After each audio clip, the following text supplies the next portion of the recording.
नमस्कार, आप देख रहे हैं कशिश न्यूज़ का सोशल मीडिया प्लेटफॉर्म और मैं हूं आपके साथ सुष्मिता राज।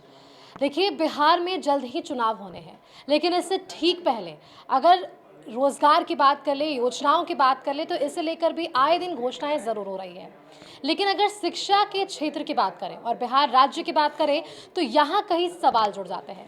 आपको याद होगा, पिछले वर्ष भी और पिछले महीने से लेकर भी कई दिनों तक लगातार यहाँ पर घोषणाएं की जा रही थी बहाली को लेकर, और वो महत्वपूर्ण विभाग था शिक्षा विभाग।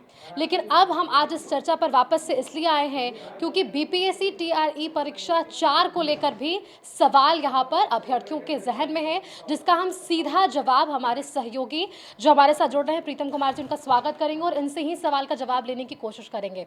प्रीतम, देखिए, पहले भी हमने रोजगार को लेकर, भर्तियों को लेकर कई बम्पर बहाली यहाँ पर देखी। चुनाव है बिहार में और इसके मद्देनजर पहले भी सोशल मीडिया के जरिए मुख्यमंत्री के पोस्ट हमने देखे, उप मुख्यमंत्री के पोस्ट हमने देखे, लेकिन बीपीएससी टीआरई 4 की परीक्षा, जो पहला सवाल, कब होगी? बिल्कुल। आज मंगलवार का दिन है, आज 29 तारीख है और 16 जुलाई 2025 को यानी बुधवार है। वो मुख्यमंत्री जी ने एक एक्स पे पोस्ट किया था। हमें लगता है इस समय 10:26 था और उन्होंने घोषणा की थी कि उन्होंने शिक्षा विभाग को निर्देश दिया है कि बिहार में जो बाकी बचे पद है, जो रिक्त पड़े पद है, उस पर बहाली ली जाए और इसके लिए जो जरूरी कार्रवाई है वो की जाए। ये माननीय मुख्यमंत्री का एक्स पे पोस्ट था। अगर माननीय मुख्यमंत्री का एक्स पे पोस्ट था तो इससे बड़ा क्या हो सकता है? जब राज्य का मुखिया इस बात को की घोषणा कर रहा है कि बिहार में बहाली होनी है तो फिर होनी है।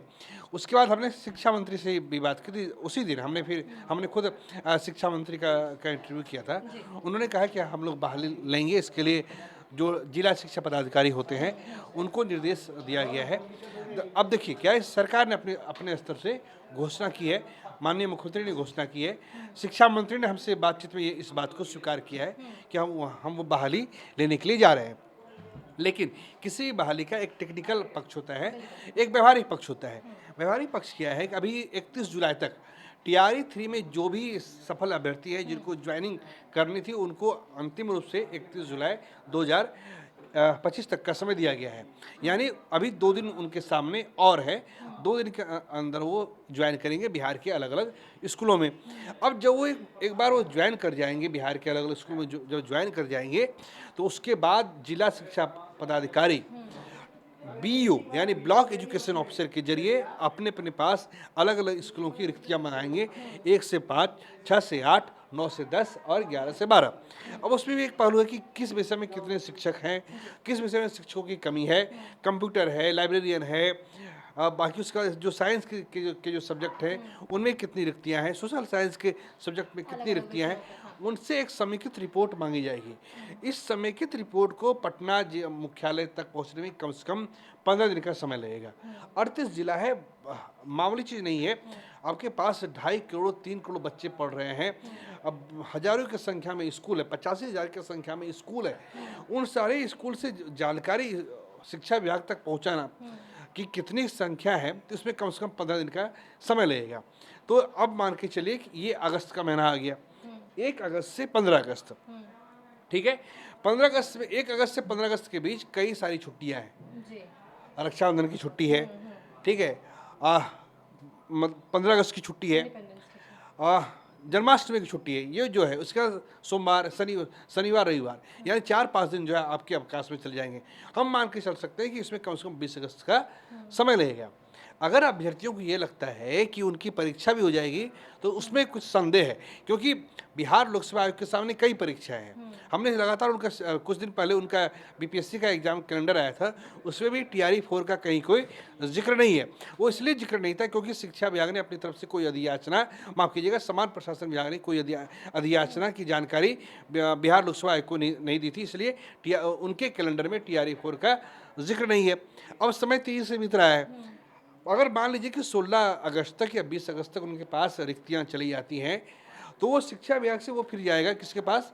समान प्रशासन के विभाग के पास।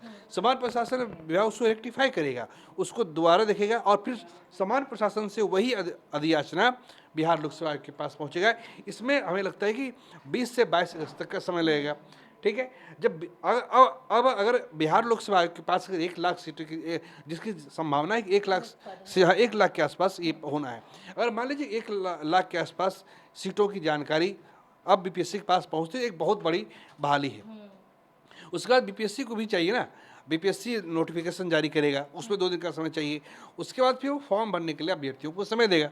मैं यहाँ पर एक सवाल जोड़ना चाह रही थी, जैसा कि आपने भी जिक्र किया, आपने बताया कि अभी जो लंबी छुट्टी चलने वाली है, 20 दिनों का लगभग जो है छुट्टियों में वक्त बीतेगा और कई समय जो है वो जल्दी बीत जाएंगे। जो प्रोसीजर है, जो प्रणाली है, जिस तरह से इस परीक्षा को आयोजित करना है, फिर परिणाम सामने आएंगे, फिर बहालियाँ होंगी, क्या लगता है ये कोई पॉलिटिकल स्टंट हो सकता है? सिर्फ चुनाव के मद्देनज़र बार बार इन चीज़ों को, बहालियों को उजागर करना, सामने लाना, क्या इसका एक फ़ायदा नुकसान हम देख पाएंगे चुनाव में? देखिए, फायदा अगर नीतीश कुमार ये कह रहे हैं कि हमने शिक्षकों की बहाली ली है तो उनका लाभ उन्हें उठाना ही चाहिए। इसमें दिक्कत क्या है? हर पॉलिटिकल पार्टी ये काम करती है। तेजस्वी यादव ने कहा था कि हम लोगों को रोजगार देंगे। आपको अक्टूबर नवंबर 2020 की बात याद होगी, जब उन्होंने कहा था कि हम पहली कैबिनेट की बैठक में एक हस्ताक्षर से 10 लाख सरकारी नौकरी का रास्ता खुलेगा। तो ये कहने में, अगर सत्ता पक्ष हो या विपक्ष हो, अगर नीतीश कुमार नौकरी दे रहे हैं तो निसंदेह उनको इसका श्रेय मिलना ही चाहिए। तो खैर चलिए, तो और जहाँ तक बात है पॉलिटिकल स्टंट की, तो आप मान सकती हैं, लेकिन ये सही है कि सरकार में रोजगार मिला है। पहलू वो नहीं है, पहलू ये है कि कितना समय बिहार लोकसभा आयोग नोटिफिकेशन जारी करने में ले सकता है। तो हमें मान के चलना चाहिए कि 25 अगस्त के आसपास या 20 अगस्त से 25 अगस्त के बीच जो है, अगर बहुत तेजी से काम हुआ तो नोटिफिकेशन यानी अधिसूचना जारी होगी। मान लीजिए 25 अगस्त को नोटिफिकेशन जारी हुआ, तो कम से कम आप चूंकि पूरे भारत भर से अभ्यर्थियों को बुला रहे हैं, तो कम से कम उनको 2 हफ्ते का समय दीजिएगा ना। अभी जैसे याद होगा आपको कि बिहार में 71st बीपीएससी 1264 पदों के लिए बिहार लोकसभा आयोग परीक्षा ले रहा है, जिसकी प्रारंभिक परीक्षा के लिए बिहार लोकसभा आयोग ने पूरे 29 दिन का समय दिया।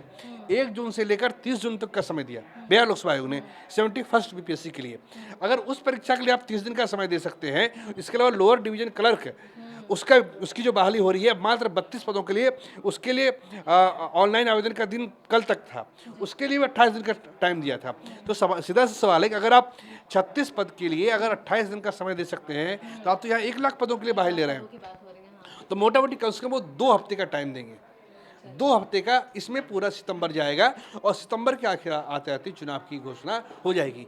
लेकिन चलिए, अब इसे छात्रों के बल्ले बल्ले क्या है, बेरोजगार युवकों के लिए बल्ले बल्ले क्या है, उनके लिए विन विन कंडीशन ये है कि अगर एक बार आप विज्ञापन जारी कर देते हैं तो बहाली होकर रहती है। तो हम ये मान के सकते हैं कि बहाली विज्ञापन आ जाएगा, परीक्षा होगी, इसमें थोड़ा संदेह है।